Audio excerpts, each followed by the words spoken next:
Bonjour à tous, avant de regarder cette vidéo, nous avons un message très important à vous transmettre. Vous le savez, nous sommes une radio complètement indépendante car vous êtes notre seule source financière. Pour que Radio Courtoisie continue à vivre, nous avons besoin de vous. En nous soutenant, vous bénéficierez donc d'une déduction fiscale de 66%. Alors cette année, soutenez Radio Courtoisie sur notre site internet ou par chèque. Il n'y a pas de petits dons, chaque participation compte. Merci à tous.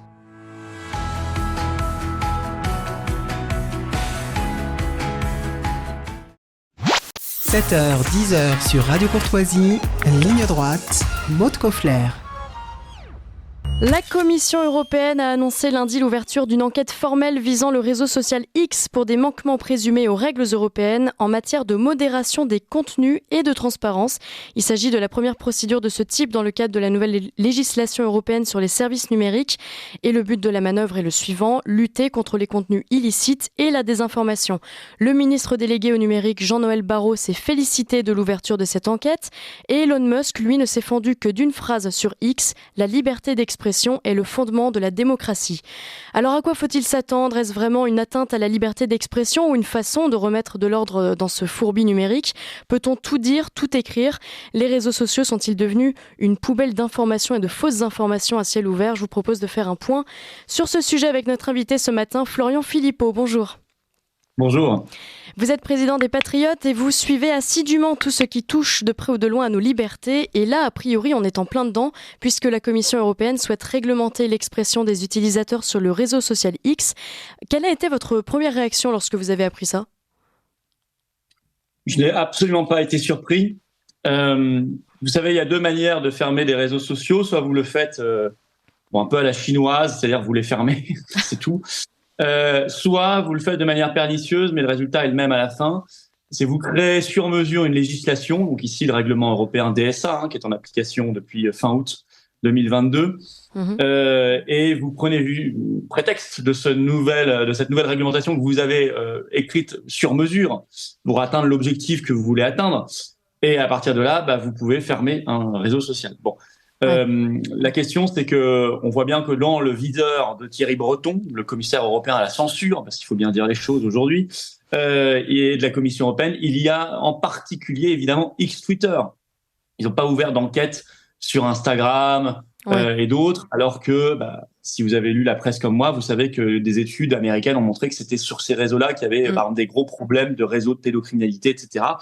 À compte ouvert, très facilement accessible. Bon, là, Monsieur Breton n'a pas jugé que ça méritait une enquête formelle. Par contre, le fait qu'on puisse discuter, je ne sais pas, par exemple, vaccination, par exemple, ou effets secondaires, ou je ne sais pas, ou guerre d'Ukraine, ou guerre du Proche-Orient, ou Frexit, ou Hunter Biden, entre autres exemples.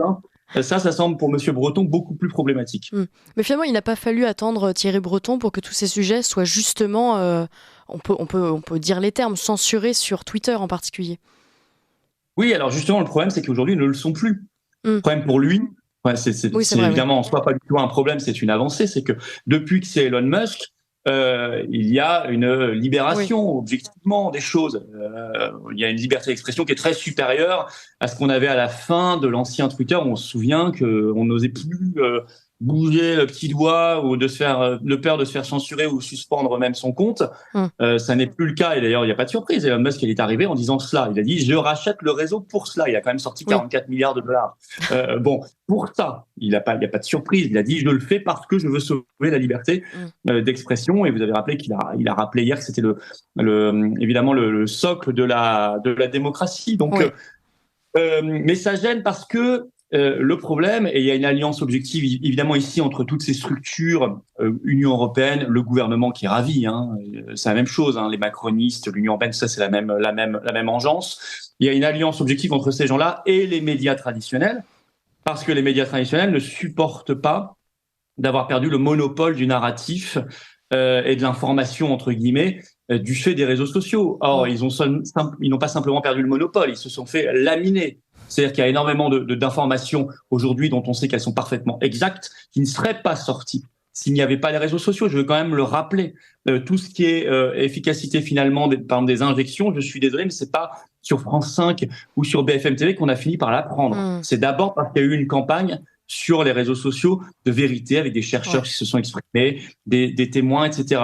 Donc, je voudrais quand même rappeler même que ces gens-là sont paradoxaux parce que ils ne cessent de vanter MeToo, etc. en disant que c'est génial, etc. Je rappelle quand même que s'il n'y avait pas eu Twitter, s'il n'y avait pas de Twitter libre, il n'y aurait pas eu MeToo. Hein. Donc, il faut quand même aussi que ces gens-là soient un petit peu cohérents, quoi. Oui, bien sûr. Alors, je vais chercher la petite bête. Finalement, Florian Philippot, au fond, la Commission européenne n'a-t-elle pas raison quand même de vouloir imposer un contrôle des contenus ? Je rappelle par exemple que de très nombreuses fausses informations ont été diffusées au début du conflit israélo-palestinien. Le risque de ce contrôle, on le sait, on le devine, c'est qu'il y ait une dérive, qu'on ne puisse plus rien dire, mais vaut-il mieux imposer une structure non pas idéologique, mais une vérification des contenus, ce qui existe déjà en partie, ou laisser les informations circuler librement, quitte à ce que certaines soient complètement fausses ou dangereuses ou choquantes ? Écoutez, moi je suis très clair, je différencie parce que souvent ils jouent là-dessus, en disant ce qui est interdit dans la vraie vie doit être interdit sur les réseaux sociaux. Ça, c'est déjà le cas. Vous pouvez pas sur un réseau social, et c'est bien, appeler à la violence, appeler à tuer quelqu'un, lancer une vaste campagne de diffamation, etc. Vous êtes soumis à la loi, vous n'êtes pas du tout anonyme, on peut vous retrouver. Voilà. Donc, je veux dire ça, et ça, on n'a pas attendu le règlement européen DSA pour cela. Qu'il faille aider, par contre, parfois des gens qui sont victimes de campagnes de diffamation, etc., à ce que la justice intervienne plus vite. Là, je suis d'accord. Moi, il n'y a pas de problème. Je suis contre les chasses à l'homme. Et je pense qu'il faut qu'il y ait quand même des règles. Mais là, on ne parle pas de cela. On parle du libre débat et de la liberté d'expression. Il y a au moins autant, si ce n'est beaucoup plus de mensonges dans les médias officiels que dans les réseaux sociaux. La manière dont le conflit ukrainien est traité depuis février 2022 dans les grands médias est indigne. Et on les voit là depuis quelques semaines tous venir à confesse en disant que finalement, évidemment, l'Ukraine ne va pas gagner. Oui, les sanctions anti-russes sont peut-être pas si efficaces que ça. Ils ont dit l'inverse pendant 1 an et demi. Il suffisait d'aller sur les réseaux sociaux depuis 1 an et demi, toute la vérité était déjà affichée. Ce sont des mensonges ou du parti pris, Florian Philippot ? C'est du parti pris qui se transforme en mensonge, c'est évident. Bien sûr que c'est idéologique. De toute façon, les médias sont, contrairement aux réseaux sociaux, sont complètement l'objet et l'instrument des conflits d'intérêts et la résonance des puissances d'argent, des puissances.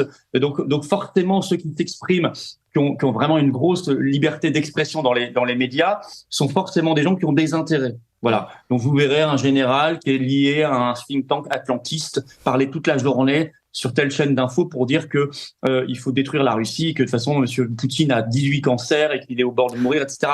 Il mentira, mais parce que ça défend un intérêt propre et ça défend l'intérêt de sa boutique mère derrière, l'OTAN par exemple.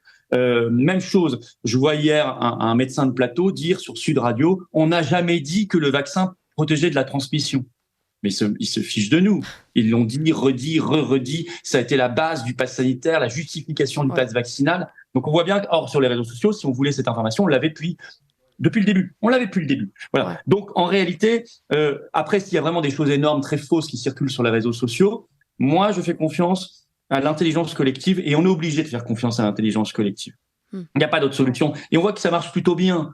Une grosse info, tout le monde peut se faire une fake news, tout le monde se plante au départ. On voit bien que généralement elle dure pas longtemps parce que il y a une intelligence collective sur les réseaux, elle est décryptée. Il y en a un qui va dire attention, c'est faux, il va argumenter, puis tout le monde va commencer à le voir, à reprendre et tout. Et puis la fausse info, elle va disparaître, elle va s'évanouir d'elle-même en quelques heures ou en quelques jours. Et on voit bien qu'il y a la construction d'une communauté d'intelligence collective qui pourra résoudre ce problème qui peut évidemment se poser. Et en plus, Twitter a prévu des outils depuis Elon Musk, ces notes de communauté. Alors on peut il y a des choses à dire là-dessus. Enfin, globalement, pourquoi pas ? Je veux dire, ça peut être une solution qui au moins n'est pas attentatoire aux libertés.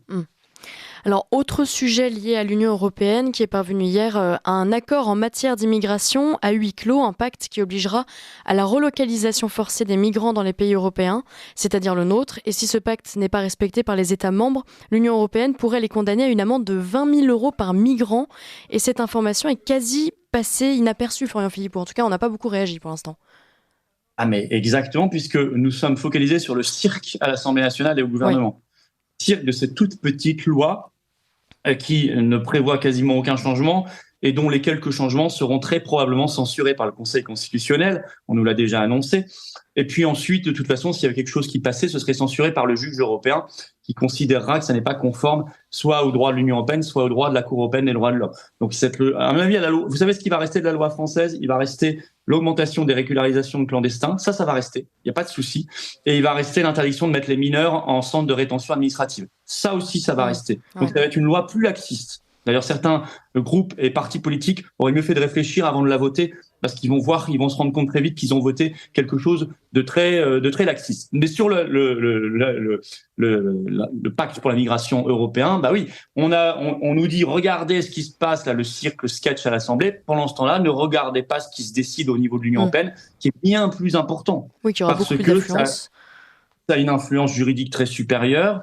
C'est la décision de relocaliser dans nos campagnes, dans nos communes, dans nos villes, partout en France, des migrants chaque année. Et si on refuse, effectivement, amende à l'Union européenne de 20 000 € par migrant refusé. Et ça, c'est la réalité. Vous voyez ce que c'est qu'un pays qui est mis en esclavage, qui est mis sous tutelle. On lui jette des miettes. On dit regardez, amusez-vous là, les jeux du cirque. Monsieur Rousseau qui démissionne, les petits sketchs à l'Assemblée, une petite loi d'opérette. Et en face, vous avez les maîtres et les seigneurs qui prennent les vraies décisions qui auront un impact sur nos vies.